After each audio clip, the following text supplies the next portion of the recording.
और जिस तरह इस देश को बेवकूफ बनाया है पिछले 12 साल में, उसके बाद तो कोई आपसे चाय भी नहीं खरीदेगा। दिल्ली पुलिस क्या कर रही है? चारों तरफ पत्थरों से भरे ट्रक लाकर खड़ी कर रही है। बीजेपी वाले अपने गुंडे भिजवाकर वही पत्थर दिल्ली पुलिस वालों पर फिटवा रही है। तो बीजेपी वाले पुलिस को पीट रही है, पुलिस हमें पीट रही है। और आप किसी एक पार्टी की पुलिस नहीं हो, आप इस देश की पुलिस हो, आप किसी एक पार्टी की पुलिस नहीं हो। अगर आपको एक पार्टी की पुलिस बननी है तो जो खाकी वर्दी है उस खाकी वर्दी को निकाल दीजिए, बीजेपी हेडक्वार्टर के सामने चले जाइए और वहां चिल्लाइए मैं भी चौकीदार। अगर हम ऐसे पीसफुली और नॉन वायलेंस के थ्रू यहाँ बैठे रहना, जीत हमारी होगी और धर्मेंद्र प्रधान का इस्तीफा लेकर ही आ जाए, यहाँ से जाए। जिस तरह इस देश को बेवकूफ बनाया है पिछले 12 साल में, उसके बाद तो कोई आपसे चाय भी नहीं खरीदेगा। और उसके बगल में फिर होम मिनिस्टर का समोसे का ठेला लगाना पड़ेगा होम मिनिस्टर को। और दिल्ली पुलिस से मेरी रिक्वेस्ट है, जिस दिल्ली पुलिस ने बच्चों को बेरहमी से पीटा, लड़कियों को बेरहमी से पीटा, लड़कियों के कपड़े फाड़कर उन्हें पीटा, पूरी दुनिया में आपकी चूचू हो रही है, पूरी दुनिया में आपकी बदनामी हो रही है। फिर आप पे हो बदनामी के लायक, लेकिन आपके वजह से इस देश की भी बदनामी हो रही है। इस देश की कैसी पुलिस है? आपकी वजह से हमारे भारत देश का नाम बदनाम हो रहा है। तो सुधर जाइए, दिल्ली पुलिस वालों भी सुधर जाइए, अपने देश की बदनामी मत करिए। और हो क्या रहा है? ये बीजेपी वाले क्या कर रहे हैं? दिल्ली पुलिस क्या कर रही है? चारों तरफ पत्थरों से भरे ट्रक लाकर खड़ी कर रही है। बीजेपी वाले अपने गुंडे भिजवाकर वही पत्थर दिल्ली पुलिस वालों पर फिटवा रही है। तो बीजेपी वाले पुलिस को पीट रही है, पुलिस हमें पीट रही है। तो पुलिस वालों आप लोग भी थोड़ा दिमाग लगाओ। हम लोग तो आपकी इज्जत करते हैं, आपको तो पीट रहे हैं, भाजपा के गुंडे ही आपको पीट रहे हैं। जिन लोगों से आप ऑर्डर ले रहे हो, जिन लोगों के ऑर्डर पर अपने 12-12 साल की लड़कियों का सर फोड़ा, वही लोग आपको भी पिटवा रहे हैं। तो अभी भी वक्त है, आप भी हमारी साइड में आ जाइए, आप भी हमारी साइड में आ जाइए। क्योंकि आपकी जो पेमेंट आती है हर महीने, वो पीएम केयर फंड से नहीं आती है, वो अडानी के ऑफिस से नहीं आती, वो हमारे टैक्स के पैसे से आती है। और आप किसी एक पार्टी की पुलिस नहीं हो, आप इस देश की पुलिस हो, आप किसी एक पार्टी की पुलिस नहीं हो। अगर आपको एक पार्टी की पुलिस बननी है तो जो खाकी वर्दी है उस खाकी वर्दी को निकाल दीजिए, बीजेपी हेडक्वार्टर के सामने चले जाइए और वहां चिल्लाइए मैं भी चौकीदार। खाकी वर्दी को बदनाम मत करिए, उस वर्दी की कोई इज्जत है। आपकी करतूतों के कारण, आपकी ब्रूटैलिटी के कारण, भाई थोड़ी देर पहले बढ़ा देते यार, ध्यान नहीं है आज बोलने में। तो आपकी ब्रूटैलिटी के कारण उस वर्दी पर दाग लग रहा है।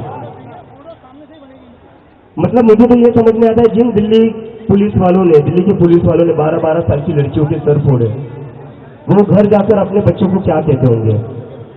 घर जाकर उनके बच्चों को लगता होगा पापा आज ड्यूटी से आए, पापा ने चोरों को पकड़ा होगा, पापा ने क्रिमिनल्स को पकड़ा होगा, पापा ने गुंडों को पकड़ा होगा।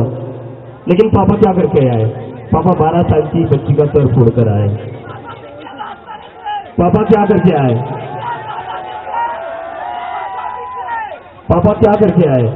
पापा लड़कियों के कपड़े फाड़कर उनको पीट रहे थे। पुलिस वालों के बच्चों को लगता होगा कि पापा तो हमारे हीरो है, लेकिन पापा ने जो 20 जुलाई को काम किया ना, वो गुंडों वाला काम है, वो हीरो वाला काम नहीं है। वेरी सॉरी टू से दिस। नहीं, पापा बिके हुए नहीं है, पापा की मजबूरी है। जो ऊपर से ऑर्डर आता है वो कैरी करना पड़ता है। लेकिन भले ही आपके ऊपर से जो भी ऑर्डर आए, कहीं ना कहीं आपको भी तो आपकी अंतरात्मा की सुननी पड़ेगी। कैसे आपका मन मान जाता है, कैसे आपका मन राजी हो जाता है 12 साल की लड़की का सर फोड़ने के लिए, कैसे आप तैयार हो जाते हो लड़कियों के कपड़े फाड़ने के लिए, कैसे? कहीं ना कहीं तो आपको भी सोचना चाहिए ना, ये ऑर्डर सही है या नहीं है। अगर आप में ये सोचने की भी एबिलिटी नहीं है कि ये ऑर्डर सही है या नहीं है, तो फिर इतनी पढ़ाई का क्या फायदा, जो पढ़ाई करके आप पुलिस में भर्ती हुए हो। आईटी सेल में ही चले जाते, बीजेपी में ही चले जाते, क्योंकि बिना पढ़ाई तो वहीं पर प्रमोशन ज्यादा होते हैं।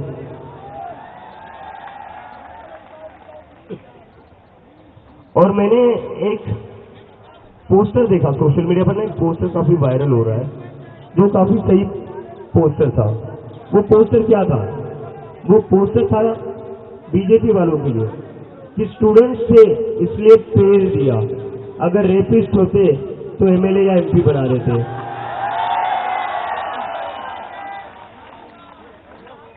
इस सरकार को तो स्टूडेंट से दिक्कत है ही, क्योंकि अगर बच्चे पढ़ लिख गए, बच्चे तो पढ़ते लिखते ही है, राजनेता पढ़ते लिखते नहीं है।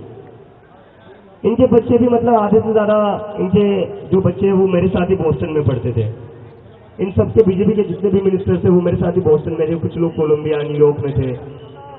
और ये लोगों का क्या है, इनको तो नीट की एग्जाम देनी नहीं, इनको जेई की एग्जाम देनी नहीं, इनको वहीं पर सेटल होना है।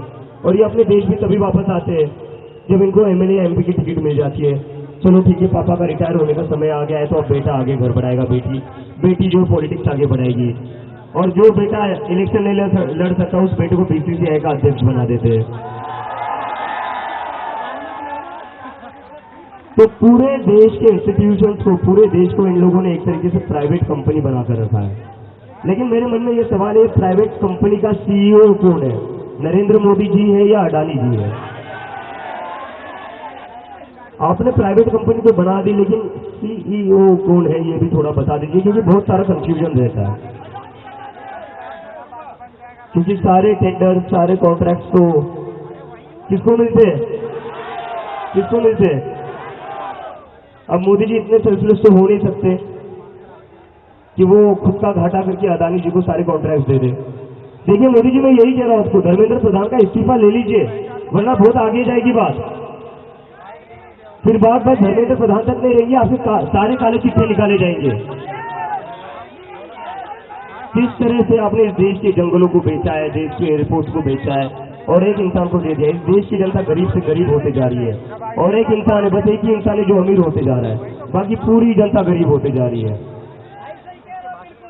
मोदी जी का तो क्या है, वो फकीर आदमी, झोला उठाकर नहीं चलेंगे। लेकिन मुझे लगता है उनका वो झोला भी जो है ना, वो 10 लाख का होगा, जिस पर मोदी मोदी मोदी मोदी लिखा हुआ होगा। डिजाइनर झोला होगा, वो डिजाइनर झोला होगा।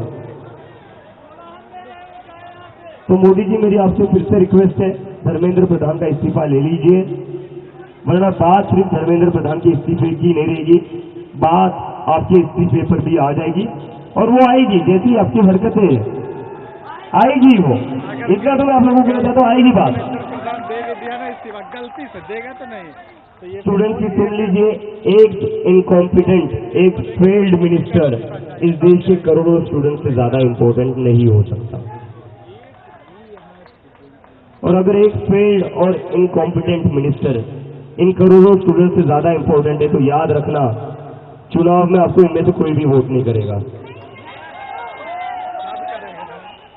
और ये बात बस स्टूडेंट की नहीं है, एक स्टूडेंट पर लाठी चलाओगे ना तो समझ लो उसके घर के 4 वोट कम होंगे।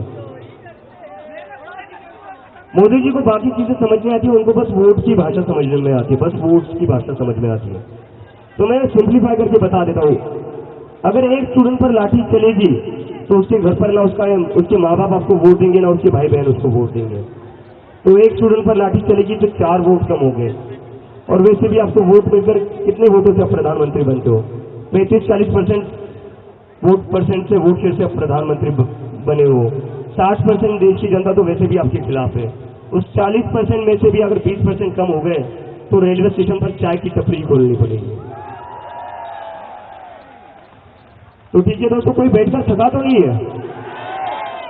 देखिए कितने लोग आज आप पहली बार आए, अरे बाप रे, और कितने लोगों का ये जिंदगी में पहला प्रोटेस्ट है।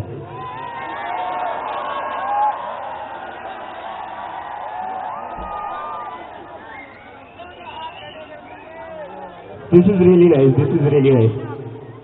देखो हमारे जो पहले वाले लोग थे उन्होंने थोड़ी गड़बड़ कर दी है, लेकिन हम जागरूक लोग हैं। मैं देख रहा हूं कैसे एक तरफ से दिल्ली पुलिस क्रूएल्टी करती है, ब्रूटैलिटी करती है, और उसके बदले में हम इस सरकार का मजाक उड़ा रहे हैं। यही करना है हमें अपनी तरफ से हाथ में उठाना है। हम पीसफुल लोग हैं, है या नहीं है? हम महात्मा गांधी के रास्ते पर चलने वाले लोग हैं, है या नहीं है? हम हिंसक लोग नहीं, हम गुंडे नहीं है। गुंडे कौन है? गुंडे बीजेपी वाले हैं। हम लोग यहाँ शांति से बैठे रहेंगे। और किसी को अगर लग रहा होगा कि हम कब तक बैठेंगे और यहाँ पर बैठे रहकर करना क्या है यार, ऐसे थोड़ी ना बैठे रहेंगे। जब भी आपके मन में ये सवाल आए तो ये बात जरूर याद रखना, मैं यहाँ पर 34 दिनों से बैठा हूँ, ये जो हमारी पूरी टीम है यहाँ पर 34 दिनों से बैठी हुई है।